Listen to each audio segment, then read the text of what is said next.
hanya berguru kepada satu ustadz dan sebagainya, akhirnya meninggalkan ustadz-ustadz yang lain yang memang kita kenal dari kebaikannya.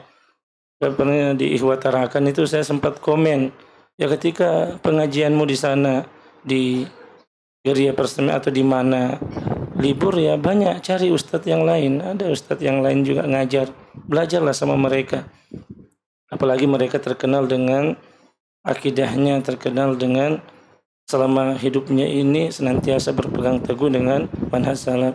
Cari orang yang tidak pernah salah, engkau tidak akan pernah berguru kepada guru yang tidak pernah salah. Namanya pasti mereka ada kekurangan di dalam hidupnya, sebagaimana Anda juga pasti punya juga kekurangan dalam hidup ini.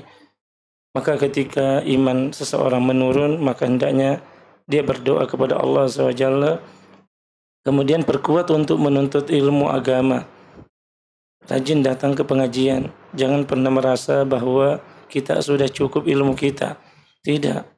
Semakin Anda belajar, semakin Anda membaca, mendengar dari para ustadz, akan terasa bahwa bagaimana ilmu kita yang sudah, mungkin kita sudah 10 tahun belajar, ternyata dibanding dengan yang lain, kadang kita masih kurang. Maka seseorang akan merasakan nikmatnya menuntut ilmu ketika dia masih merasa bodoh. Kalau dia masih merasa agak kurang, belum pintar, dia akan nikmat menuntut ilmu. Tapi ketika dia merasa bahwa dia sudah banyak mengetahui ilmu, maka akan timbul peremehan-peremehan sehingga terhalang baginya manfaat-manfaat yang banyak. Di antaranya ketika imanmu terjun payung, perbanyak berzikir. Apa kata Fadilatul Syekh Ibnu Baz rahimahullah ta'ala dalam salah satu ceramahnya, bahwa tidaklah banyak seorang tergelincir, di antaranya juga meninggalkan zikir pagi dan petang. Betapa banyak orang terjatuh dalam kemaksiatan, terjatuh dalam hal-hal yang tidak baik, karena dia melupakan zikirnya kepada Allah Azza wa Jalla. Zikir ketika di waktu pagi, dan kita zikir di waktu petang. Nah, ini semua sarana-sarana yang kita perlu miliki, dan secara umum saya melihat ketika ustadz atau ulama berbicara tentang masalah meningkatnya iman atau turunnya iman, pasti pokoknya larinya ke sana. Berdoa kepada Allah, perbanyak menuntut ilmu, perbanyak ibadah. Sesungguhnya ibadah itu membawa kepada kebaikan, dan kebaikan itu membawa kepada, akan senantiasa akan membawa kepada surga. Ini diambil dari hadis inna sidqa yahdi ilal birra wa innal birra yahdi ilal jannah. Sebagaimana juga keburukan pasti akan menimbulkan kemaksiatan, menimbulkan keraguan dalam jiwa, akan menimbulkan dada yang sesak karena kemaksiatan tersebut, yang akan membawa kepada ke neraka. Sebagaimana hadis Nabi SAW, wa innal kadhiba yahdi ilal fujur. Sesungguhnya dusta dan kemaksiatan yang lain itu akan membawa kepada kefasikan. Wa innal fujura yahdi ilan nar. Dan kefajiran yang terus menerus tanpa diiringi dengan taubat kepada Allah Azza wa Jalla pasti akan membawa kepada neraka. Maka kaum muslimin azakumullah jami'an, senantiasalah kita berdoa kepada Allah Azza wa Jalla agar senantiasa mengokohkan diri kita di atas kebaikan, di atas petunjuk, di atas agama yang hak, di atas pemahaman yang benar.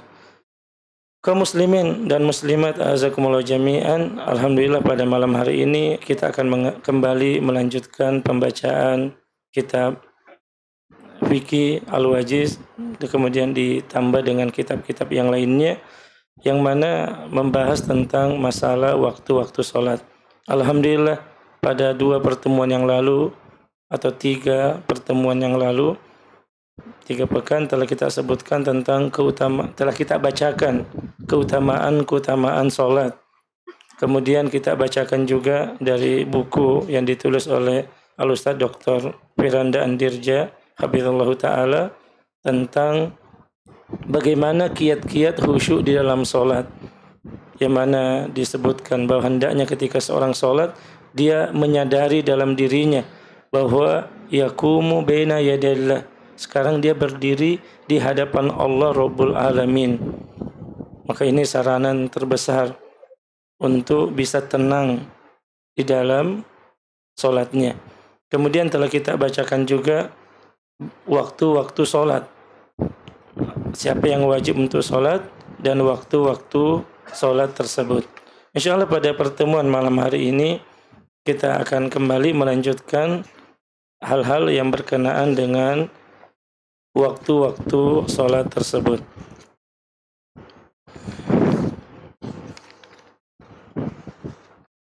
Tayyib, kaum muslimin yang dimuliakan Allah Azza wa Jalla, kemarin kita sudah sampai di dalam pembahasan tentang pengertian salat wusta. Apa itu salat wusta? Sebagaimana firman Allah Azza wa Jalla, "Hafidhu 'ala sholawati was salatil wusta wa qumu lillahi qanitin." Peliharalah salatmu dan peliharalah salat wusta.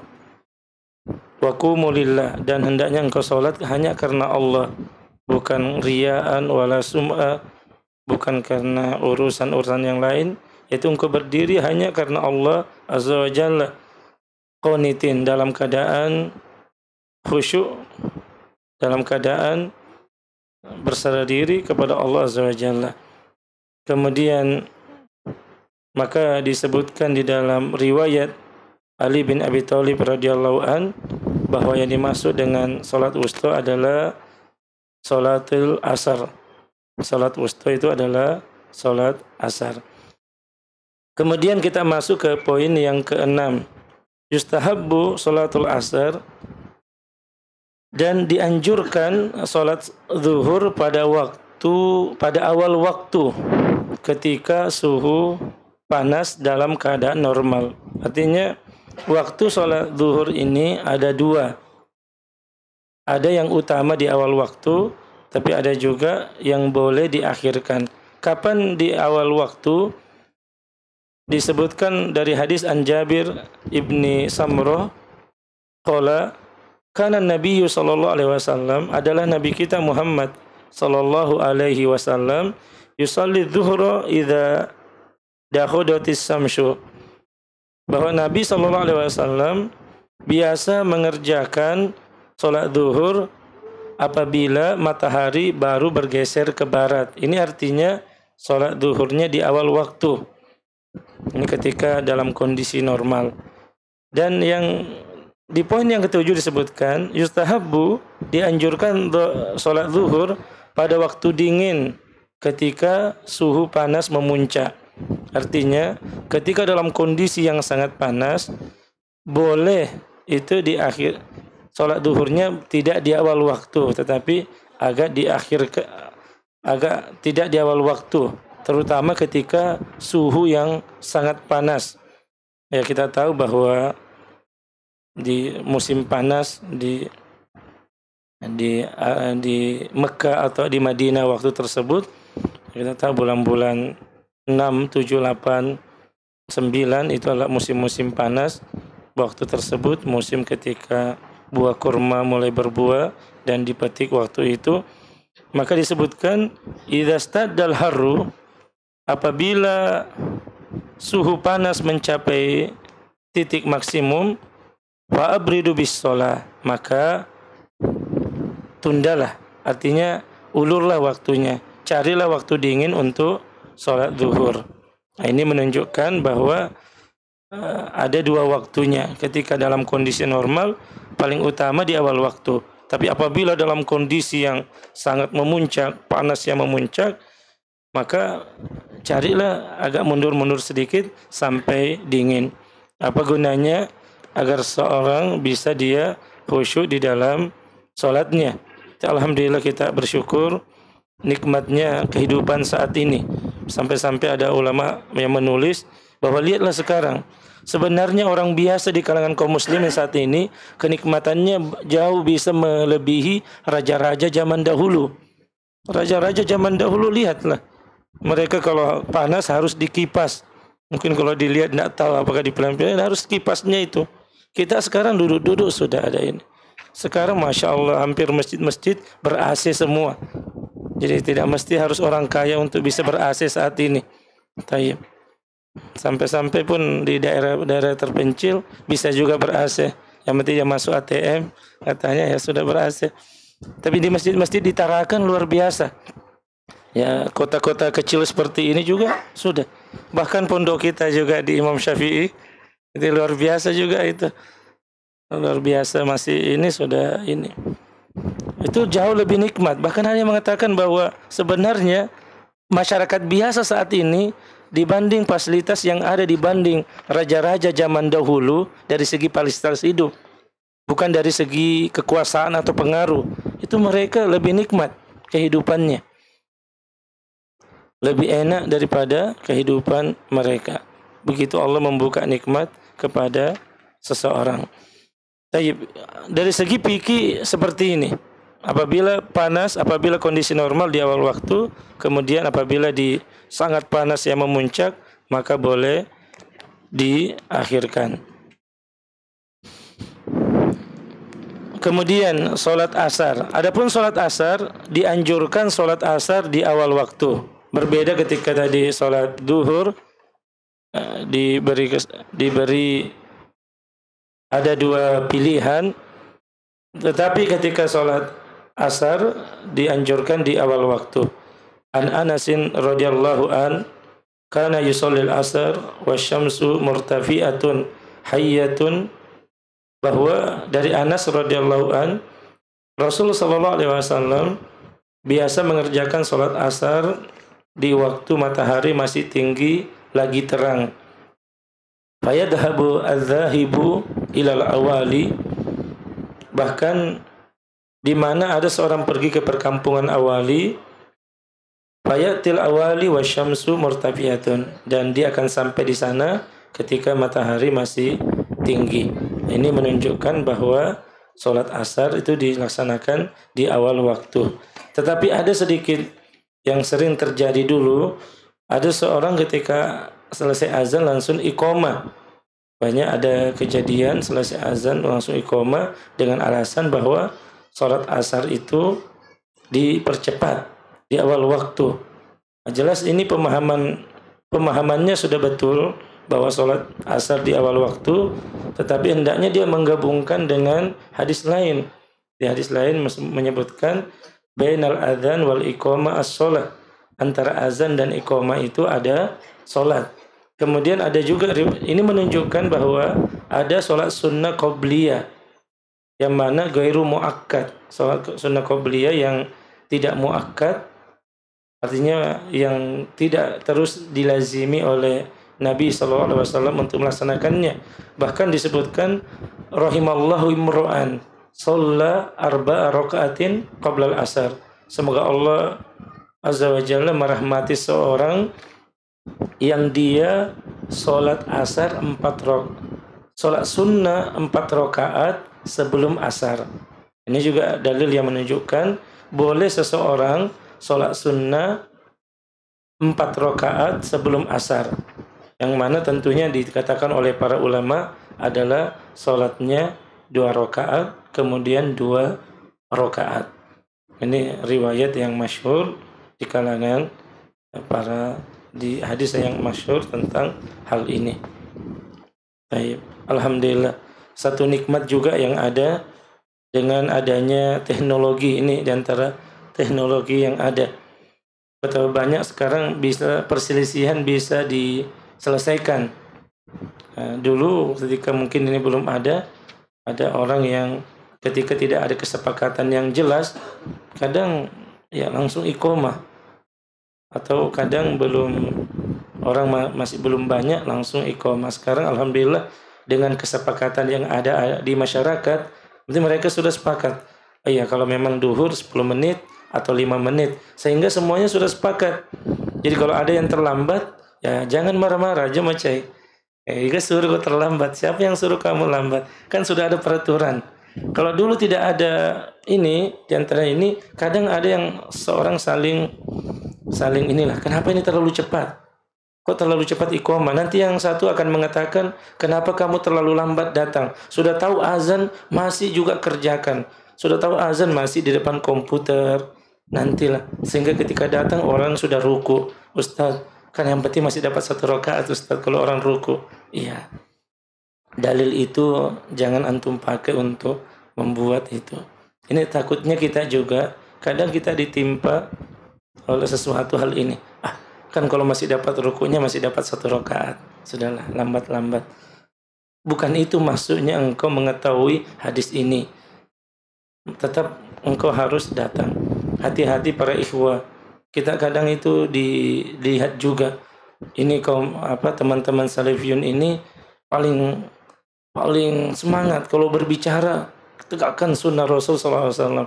Tapi di antara yang paling utama sunnah Rasul SAW yang di antara yang utama yaitu datang sholat berjamaah, bahkan takbir bersama imam, ini kadang dilalaikan. Makanya sempat jangan heran jika ada orang mengatakan, bicara 6 itu. Mereka bicara artinya banyak ngomong saja, jarkoni itu. Iso ujar, ora iso melakoni. Ya ini juga kita tidak bisa pungkiri bahwa memang kadang ada 1-2 di antara kita yang begitu. Memang maksudnya kita pintar bicara, alhamdulillah itu nikmat dari Allah. Tapi hendaknya kepintaran kita dibuktikan dengan amal ibadah, terutama masalah sholat. Saya ingat salah seorang ustadz, diantaranya para ulama kan banyak. Ada seorang ustadz, diantaranya Ustaz Abu Sa'ad rahimahullah.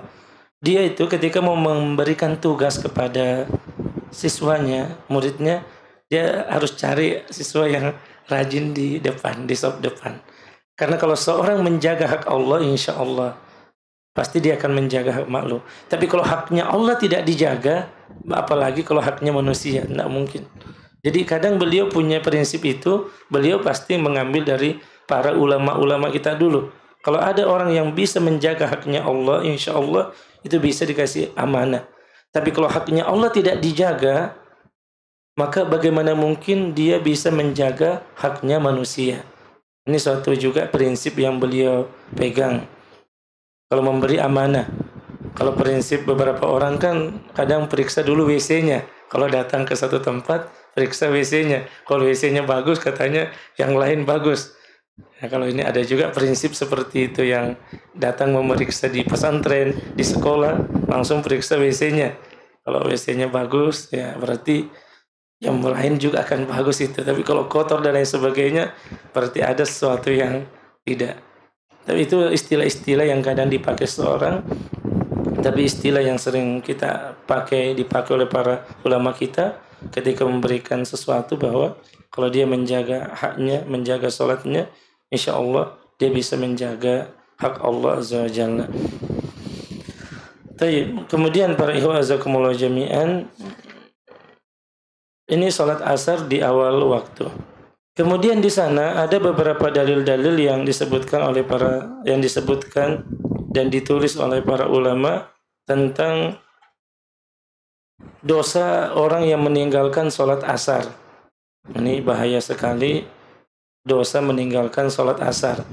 Apabila tadi kita sudah mendengar dan mengetahui bahwasanya yang dimaksud dengan salat wusta adalah salat asar, di sana disebutkan dalam hadis riwayat Imam Al-Bukhari dan Al-Imam Al-Muslim, an Ibnu Umar radhiyallahu anhuma, dari Ibnu Umar radhiyallahu anhuma, anna Rasul sallallahu alaihi wasallam, bahwasanya baginda Rasul sallallahu alaihi wasallam qala, berkata, la tazal alladzi tafutuhu salatul asri, orang-orang yang dia terluput, yang tidak mengerjakan salat asar, ka'annama wutira ahluhu wa maluhu, seperti orang yang dikurangi anggota keluarganya atau harta bendanya. Bayangkan kerugian yang besar. Bagaimana sedihnya kita apabila mungkin ada keluarga yang dikurang, ada keluarga yang hilang, ada keluarga yang meninggal, atau ada anaknya orang yang hilang, dia sudah jaga ternyata dicuri atau diculik oleh orang, hati-hati juga para ikhwah, jaga anak-anaknya ini, dan kita saling menjaga juga. Atau anaknya terkena ledakan bom oleh para teroris-teroris yang terkena pemahaman-pemahaman jelek, dan tentunya kita salafiyun insya Allah sangat mencegah hal ini, dan kita berdiri di depan untuk yang namanya memerangi paham terorisme. Dan ini kita sampaikan bahwa ada tuduhan bahwa Wahabi atau Salafi yang adalah semuanya berasal dari Wahabi Salafi para teroris, kita katakan itu tidak benar. Kita katakan kita Salafiyun insya Allah yang berdiri depan untuk memerangi terorisme. Kita tidak bisa bayangkan Pak, kadang kalau saya bayangkan itu, kita ini sayang betul kepada keluarga kita, anak kita. Bagaimana kalau anak kita mungkin pergi belanja, kita di ini baru ada ledakan bom dan lain sebagainya. Apa yang terjadi? Jadi maksudnya kita juga punya peranan penting. Ilmu yang telah kita pelajari ini kita terangkan ke masyarakat tentang bahayanya pemahaman teror, mudah mengkafirkan orang lain. Mungkin ada yang mengatakan, kalian salafiyun kok sedikit-sedikit ini kafir. Katakan, bedakan antara mengatakan perbuatan ini kufur dengan mengkafirkan orang. Jelas, benar kita mengatakan bahwa orang-orang yang berdoa kepada jin, orang-orang yang jelas-jelas menyembelih hewan untuk jin, atau memakai jimat-jimat yang dikatakan bisa mendatangkan manfaat dan mudarat, jelas kita mengatakan ini perbuatan kufur. Tapi kalau orangnya apakah kafir apa tidak? Jelas tidak. Tidak segampang itu, karena boleh jadi dia tidak paham tentang hukumnya sehingga dia dihukumi tidak jatuh padanya perbuatan sifat kekafiran kepada dirinya. Nah, ini yang kadang tidak dibedakan oleh orang-orang yang menuduh kita dengan tuduhan yang tidak benar, katanya sedikit-sedikit kafir dan lain sebagainya. Tidak, yang dimaksud adalah perbuatan itu perbuatan kufur ataupun orangnya, maka itu masih dirinci. Tidak segampang itu untuk mengeluarkan seseorang dari Islam. Dia masuk Islam dengan kalimat la ilaha illallah, tidak segampang itu. Tapi memperingat bahwa itu perbuatan kufur, maka ini kewajiban kita. Sama dengan ini, kalau kita ada kehilangan keluarga, tentunya sedih. Apalagi kalau mungkin kayak seperti itu oleh orang-orang yang tidak bertanggung jawab, naik motor, ngebut, akhirnya nabrak keluarganya orang dan lain sebagainya. Orang-orang diantaranya yang naik motor tidak pakai helm, nah, itu melanggar, ingat Pak Riwa, itu melanggar peraturan pemerintah. Apalagi di kondisi jalan-jalan ini, sengaja tidak naik pakai helm, apalagi pergi jalan-jalan. Saya ingat bahwa ada yang mengatakan tidak pakai helm, ini kepalamu lebih keras dari aspal kan. Saya ingat di Kelaten waktu itu ada, kita tidak, ya namanya melanggar, ini tidak pakai helm Pak Ustadz, ini kepalanya lebih keras dari aspal. Nah, itu ungkapan yang sangat ini. Nah, jadi kembali ke sini, ini ka'annama wutiru ahlahu, seperti orang yang dikurangi anggota keluarganya. Au wa maluhu, atau harta bendanya. Jadi bayangkan bagaimana kalau hilang harta benda kita, dompet kita hilang, padahal di situ ada ATM, ada lain sebagainya. Makanya ada orang yang ajarin, Ustadz, makanya itu Ustadz, surat-surat penting itu difotokopi memang Ustadz, atau sekarang di scan memang Ustadz, foto simpan. Jadi kalau hilang Ustadz tidak kesulitan lagi untuk mencarinya, karena antum sudah ada yang antum simpan, ada yang antum sudah fotokopi banyak. Jadi kalau ada yang terbakar atau hilang, kamu punya simpanan yang lain sehingga kamu tidak terlalu kesulitan apabila dompetmu hilang, yang mana file-file catatan-catatan atau kartu-kartu yang engkau punya, NPWP-mu atau KTP-mu atau lain sebagainya, atau SIM yang ada sudah engkau fotokopi dan engkau simpan. Baik.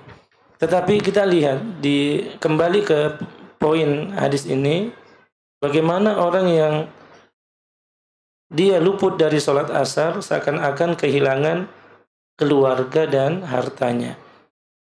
Ini tentunya bagi orang beriman, dia membayangkan bagaimana apabila keluarga yang dicintai hilang dan lain sebagainya. Di sini saya ingatkan juga ikhwah bahwa Ini ada pelajaran besar juga.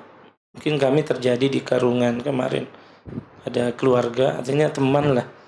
Dulu tetangga kami, hanya tetangga lah. Qadarullah bahwa memang umur demikianlah. Masih umur muda, 27 tahun, anak 2. Sorenya beliau masih jalan-jalan dengan anaknya. Anaknya 2 masih kecil, ajak jalan-jalan, naik ke RT Karungan. Malam masih pergi belanja. Tetapi tahu subuh ternyata sudah meninggal. Ya, apa? Mungkin penyakit serangan jantung atau apa ya. Dan kemungkinan itulah yang ada. Tapi masih muda, umur 27 tahun. Olahraga juga, rajin olahraga. Ya, kalau kita melihat, wah ini enggak ya, dia pemain bola. Walaupun ada juga yang mengatakan, enggak tahu lah. Mungkin saya salah baca, katanya main bola itu bagus, tapi ternyata untuk jantung katanya kurang bagus. Karena orang lari, mundur, tidak teratur dia ininya, tidak teratur datakan jantungnya. Mungkin saya enggak tahu jelaskan ini nanti suatu saat. Mungkin dokter Aji ya. Alhamdulillah kita punya teman baru di sini, dokter Aji. Beliau spesialis bedah saraf di rumah sakit umum. Allah. Mudahan suatu saat juga bisa kadang menjelaskan ini dok. Kadang kita juga butuh seperti ini. Kalau ibu-ibu sudah sering jalan, ada namanya BUM. Di situ para ibu-ibu bidan kadang menjelaskan tentang berkaitan dengan anak-anak. Kadang juga ke putri. Kalau mungkin di putra nanti kita juga butuh ada yang menjelaskan kepada anak-anak. Kayak tadi kami sangat ini. Ada anak-anak kami yang asam lambung katanya, sehingga napasnya sesak. Wah sudah, napas sesak. Kita keliling cari mobil, lama baru dapat mobil. Akhirnya terpikir, kayaknya memang pondok ini kalau sudah maju ini harus ada mobil operasional. Sehingga anak-anak ada yang terjadi seperti ini bisa cepat diatasi. Atau apa yang penting? Apakah penting kami memiliki ketika itu? Saya tanya Abayu mungkin ini. Bagaimana itu? Dia bilang beli ini Ustadz apa? Untuk apa namanya? Iya oksigen sehingga ada hal tersebut cepat diatasi. Mungkin ini kita minta ke yayasan juga. Tolong dipikirkan ini di pondok. Siapa tahu memang butuh semua hal-hal seperti itu namanya anak. Mereka tolobul ilmi kita butuh perhatikan sehingga mereka keselamatan mereka di pondok juga bisa terjaga dengan hal-hal seperti itu. Tayyib kaum muslimin yang Allah Subhanahu wa taala, banyak yang kita mau sampaikan tentang hal-hal ini. Alhamdulillah sudah masuk waktu Isya. Semoga apa yang kita sampaikan ini bermanfaat. Yang mana kesimpulannya waktu-waktu sholat, bahwasanya waktu zuhur ada 2 waktu. Apabila kondisi normal di awal waktu, apabila sangat panas boleh diakhirkan. Kemudian sholat asar di awal waktu, tapi tetap ada sholat sunnah qobliyahnya.